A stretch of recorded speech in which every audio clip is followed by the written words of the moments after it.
안녕하세요, 여러분. 반갑습니다. 1등급으로 엔딩 고수연 선생님입니다. 여러분, 26년도가 병원년이에요. 근데 이 병원년이 붉은 말이거든요. 말처럼 열심히 달려야 해요. 우선은 우리에게 여러 가지 이슈가 있어요. 첫 번째는 영어 같은 경우에는 좀 많이 어렵게 출제가 되었어요. 그래서 누가 봐도 이제 올해 이제 다가올 수능은 난이도가 조금 더 난도가 하락을 할 수 있다. 그래서 어렵지는 않을 수 있어요. 그렇다면 대략적으로 7%에서 8%의 1등급 수준을 맞춘다고 친다면 우리가 공부해야 할 때 가장 중요한 게 뭐냐면 실수하지 않는 거.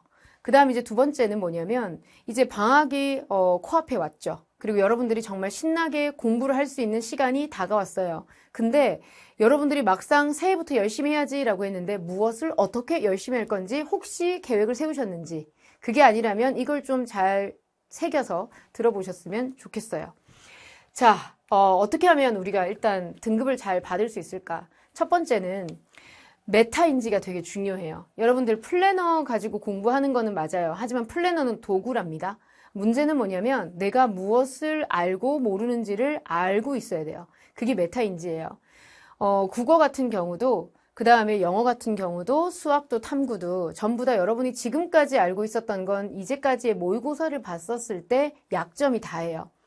실제 수능에서 평가원에서 냈던 문제들을 풀어보면서 이 문제는 시간 안에 접근하기 되게 어렵겠다. 이 문제는 내가 어떤 영역에서 출제를 했는지 감도 안 잡힌다.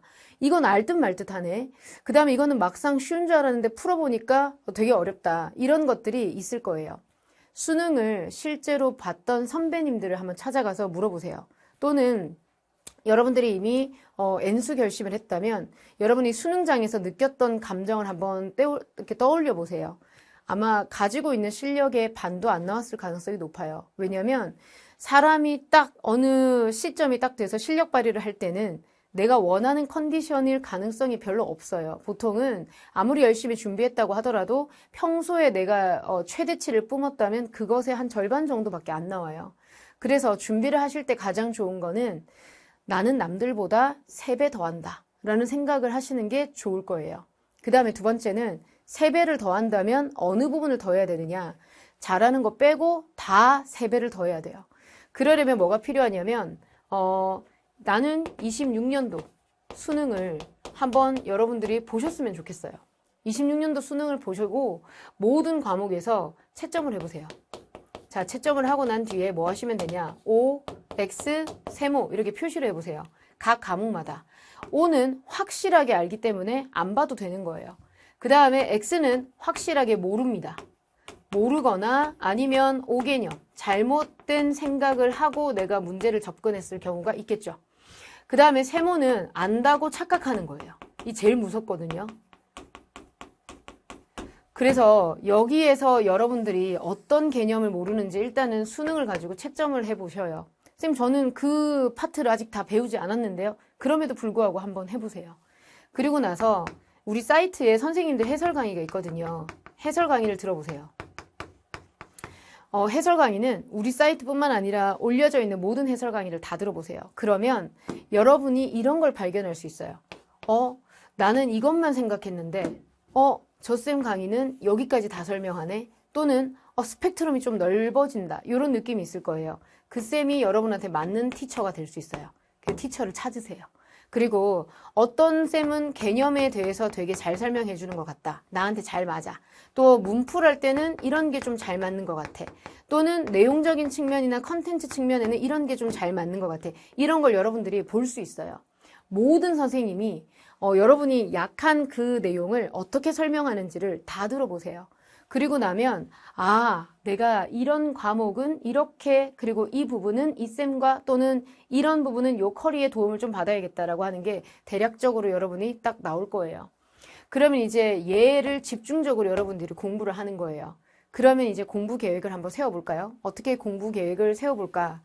우선은 해설 강의 들어서 선생님까지 픽을 했어요. 그러면 이제 그 다음엔 어떻게 해야 되냐면 여러분들이 일단은 의지를 가지고 시작을 할 거예요.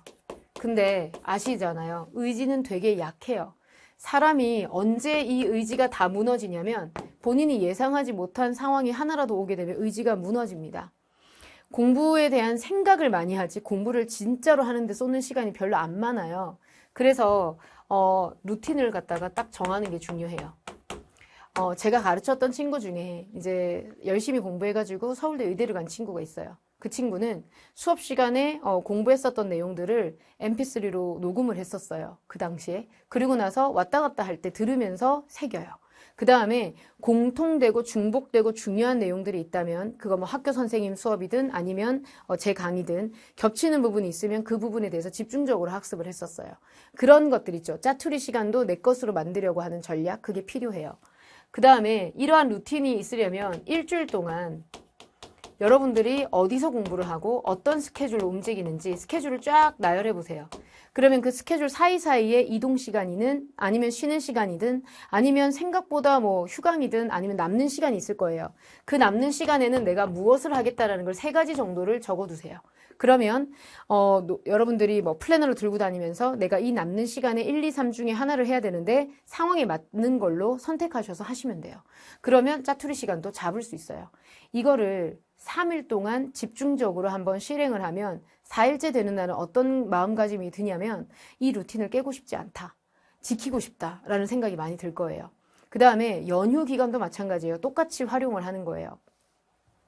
그 다음에 인강은 언제 듣느냐. 가장 집중력이 떨어질 때 듣는 게 인강이 가장 좋아요. 서서 듣는 게 제일 좋고요. 그래서 점심 밥 먹잖아요.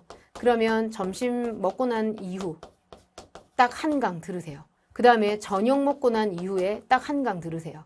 그러고 나면 나머지 시간에는 여러분들이 뭐 인강 듣는 시간을 따로 뭐 설정을 하면 그 나머지 인강을 들으셔도 되는데 제가 해보니까 하루에 3시간 이상 듣기는 좀 어렵더라고요. 그래서 이렇게 여러분들이 인강을 활용하시고 나머지는 공부, 나한테 쏟아붓는 시간이 필요해요. 그래서 일주일 동안 스케줄을 한번 이렇게 해서 한번 돌려보세요. 시험 삼아. 여러분 이게 완벽한 계획은 절대 나올 수 없어요. 시행착오를 거치면서 이건 된다 안 된다 이런 걸 알게 돼요. 이거 하다 보면 나는 아침형 인간이 절대로 될 수 없구나 뭐 이런 게 나와요. 또는 몇 시 몇 분에 커피를 마시면 이때부터 무조건 못 자는구나. 이런 것들을 빨리 알아내야 돼요. 어떤 음식을 먹으면 내가 빨리 졸립고 어떤 음식을 먹으면 내가 집중이 잘 되고 이런 것들을 체크를 다 해보세요. 공부 플러스 식단, 그 다음에 시간별 컨디션. 그러면 이걸 가지고 여러분들이 완벽한 일주일을 찾아낼 수 있을 거예요. 그러면 이제 거기에 맞춰서 세팅을 한 상태에서 쭉 수험 기간을 흘려보내면 여러분들이 원하는 결과를 얻을 수 있는 것은 당연한 거죠. 저는 이걸 제일 못했어요. 컨디션 관리를. 그래서 재수를 하게 되었고요. 재수를 하고 나서 삼수까지는 뭘 잘 못했냐면 원서 쓰는 거. 이것도 되게 중요하더라고요. 어쨌든 그거는 지금 여기서 하는 건 아니니까 일단 행동은 의지에 여러분 절대로 기대면 안 되고 계속해서 반복되는 상황과 루틴을 만드는 게 중요해요. 그래서 장소 세팅을 잘 하셔야 돼요.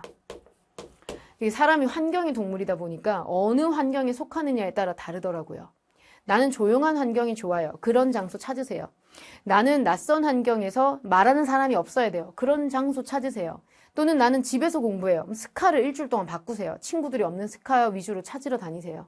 그리고 낯선 곳에서도 실력 발휘하는 것을 연습을 계속 하셔야 돼요. 저는 뭐 자습관이나 바자관에서 공부해요. 러셀에서 공부해요. 그럼 그 장소에서 가장 열심히 공부하는 친구를 딱 타겟으로 삼고 마음의 타겟, 그 다음에 그 친구보다 더 열심히 하려고 애를 써보세요. 그런 것들이 필요해요. 그 다음에 2번째, 무건. 말이라고 하는 것이 에너지를 정말 많이 발산하거든요. 저도 강의를 하루 종일 하고 나면 집에서 거의 넉다운 되는데 공부를 하는 것은 일종의 수렴하는 것 같아요. 그래서 모든 에너지를 바깥에 있는 걸 내 쪽으로 끌어와서 나를 이렇게 빼곡하게 채우는 과정인데 그 과정에서 뭔가 고민이 있거나 아니면 좀 잘 안 된다는 이유로 친구들하고 얘기를 하는 순간 이게 변질돼요. 공부에 관련된 얘기로 시작을 했는데 갑자기 그냥 연예인 얘기가 되고 그러다가 옆에 있는 친구들에 대해서 뒷담화하는 얘기가 됐다가 감정 소비가 일어나는 여러 가지 사건에 휘말리고 이렇거든요. 그래서 필요한 말 아니고서는 말을 하지 않고 자기한테 온전히 집중했으면 좋겠어요. 그래서 정말 잠자는 순간까지도 여러분들이 스탠드에 딱 이렇게 손을 얹어놓고 나는 공부가 딱 끝나면 바로 끄고 잔다. 이런 마인드가 필요한 것 같아요. 그 다음에 휴대전화에 있는 어떤 인스타 아니면 유튜브 이런 것들은 비활성화하거나 아예 삭제하는 것도 도움이 될 수 있어요. 가장 시간을 많이 빼먹는 아이들인데 그거를 한다고 해서 여러분이 뭔가 자아 성취가 된다거나 아니면 막 뿌듯해서 날아갈 것 같은 희열감을 느끼지 않죠.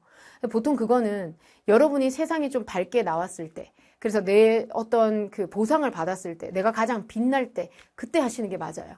그래서 걔는 잠깐 여러분 꺼두셔도 좋을 것 같아요. 행동을 하다 보면 그게 반복이 되고 반복이 되다 보면 그 다음에는 여러분들이 시작할 때 많은 에너지가 필요하지 않고 자발적으로 할 수 있거든요. 오토파일럿 상태가 돼요. 그럼 그게 습관이 되고 루틴이 돼요. 이런 상태가 될 때까지 훈련하는 기간이 필요하기 때문에 방학 동안에 충분히 그 훈련을 해주셔라. 그러면 여러분이 육모, 구모 이렇게 정말 막상 달려야 될 때 최대치의 컨디션에서 쭉 나갈 수 있습니다. 그 다음에 이제 어떤 해가 되어야 되느냐. 2026년은 여러분에게 노력의 해가 되었으면 좋겠어요. 인풋과 아웃풋의 순서가 있어요, 여러분. 인풋이 먼저예요. 그래야 아웃풋이 나오죠. 아웃풋이 나오고 난 뒤에 인풋을 열심히 집어넣으면 그것은 좀 다 바뀐 것 같아요. 왜냐하면 노력부터 하고 내가 쏟아 부어야 거기에서 성공의 결과물이 나올 수 있잖아요. 막상 해봤는데 저는 소질이 없는 것 같아요. 더 하셔야 돼요. 그 다음에 막 했는데 성적이 안 나와요. 더 하셔야 돼요. 임계치까지 안 갔기 때문에 나오지 않는 거예요. 그래서 더 하세요. 그리고 다양한 공부 방법이 있는데 어떤 공부 방법이 좋을까? 일단 실패한 학생들의 말을 잘 들어보면 이걸 안 하면 성공할 수 있어요, 여러분.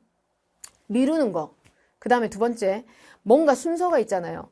예를 들어서 공부하고 자는 것이 있고 자고 나서 공부하는 게 있어요. 당연히 공부하고 자는 쪽으로 가셔야 돼요. 이해되셨죠? 이런 것들을 여러분들이 순서를 잘 정하는 거, 이것만 잘 하셔도 어렵지 않다. 뭔가 완벽하고 엄청나게 좋은 비법이 있을 것 같지만 비법이라는 건 존재하지 않아요. 생존 편향이라고 하는 게 있죠. 생존자들에 대해서만 우리가 집중하고 연구를 해서 어떻게 하면 성공하느냐 이런 스토리는 많은데 어떻게 하면 실패하느냐 이런 것들은 잘 모르죠. 실패를 정말 많이 해봐야 성공하는 법을 알 수 있다는 말은 왜 그러냐면 내가 이거 해보니까 소용없었어. 그럼 다음에는 그거 말고 딴 걸 시도하게 돼요. 이런 식으로 해서 자기한테 맞는 방법이 이렇게 이렇게 붙게 돼요. 그러니까 한 달 동안 시행착오를 무지 많이 해보세요. 그리고 나한테 맞는 최적의 공부 루틴을 반드시 이 한 달 안에 찾으셔야 돼요. 빠르면 일주일 안에 찾을 수 있어요. 더 빠르면 3일 안에도 찾을 수 있어요. 더 빠르면 당장 찾을 수 있으니까 여러분들이 그거를 빨리 캐치하셔서 본인에게 맞는 공부 계획을 실행하고 그 다음에 정말 그걸 실천하는 그런 해가 되었으면 좋겠어요. 절대 순서 헷갈리지 마시고 여러분. 그 다음에 이제 제 입장에서 이제 영어로 말씀드리자면 26년은 일단 평가 원장님이 사퇴를 하셨기 때문에 영어는 전략 과목이에요. 근데 이 전략 과목이라고 우습게 봤다가는 발목지레가 될 수 있어요. 그러니까 영어는 일단 수업 시간에 배웠던 것을 최대한 받아들이고 내가 그걸 체화를 해서 한 번에 정답을 오류 없이 찾아내는 거. 이거에다가 여러분 초점을 맞추시고요.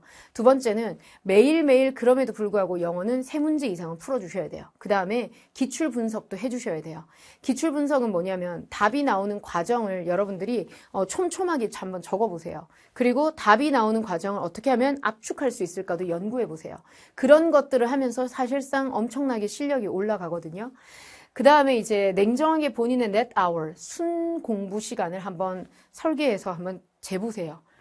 4시간, 5시간, 정말 열심히 하면 5시간, 6시간 이렇게 나올 거예요. 근데 정말로 최적으로 공부한 친구가 있었는데 주말에 최적의 net hour가 12시간이 나왔거든요. 그리고 평상시에는 8시간까지 나왔어요. 그러니까 여러분도 여기 한번 도전해서 내가 정말 빡빡하게 공부를 해서 완벽하게 26년도를 성공의 해로 만들 수 있게 그렇게 계획을 좀 짜봤으면 좋겠어요. 매일 확인하셔야 돼요. 여러분, 시간은 그냥 흘러가기 때문에 의식하지 않으면 날아가 버려요. 그래서 매일 확인하고 체크하고 피드백을 적고 그리고 잠을 들면서 내일은 내가 반드시 이런 것들을 하리라. 그래서 내일 계획을 밤에 잠자기 전에 다 적어놔야 돼요. 사실은 제일 중요한 건 일주일 계획을 세워놓고 일주일을 사는 건데 우리 처음엔 그게 잘 안 되니까 내일 할 거부터 오늘 계획을 세워보세요. 그리고 계획을 세우실 때는 큰 덩어리에서 조금씩 좁혀 가셔야 돼요. 내가 영어를 오늘 뭐 유형 독해를 완벽하게 할 건데 그 중에서 빈칸을 할 거다. 그럼 빈칸 중에서도 나는 31번에 해당하는 단어가 나오는 빈칸을 해볼 거다. 그럼 그 중에서도 빈칸이 예를 들어 인과관계인지 아니면 무슨 관계인지를 살펴보겠다. 그 다음에는 그걸 더 줄여서 이런 방식대로 풀어보겠다. 이런 식으로. 그러면 오늘 한 빈칸을 3개만 풀어보면 되겠다. 이렇게 여러분들이 계획을 갖다가 좀 크게 잡고 그 다음에 상세한 계획을 좀 더 디테일하게 수정 보완하는 식으로 잡아가시면 돼요. 절대 다이어리를 새로 사거나 또는 플래너를 찢어버리고 다시 새롭게 리셋하겠어 하지 마세요. 실패의 기록도 남겨두셔야 돼요. 아직 수능 D- 보시게 되면 체감이 안 되겠지만 여러분들이 생각보다 시간이 훌쩍 빨리 지나가요. 그러니까 오늘부터 당장 시작하셨으면 좋겠습니다. 여러분 26년 쌤이랑 같이 화이팅해요. 1등급!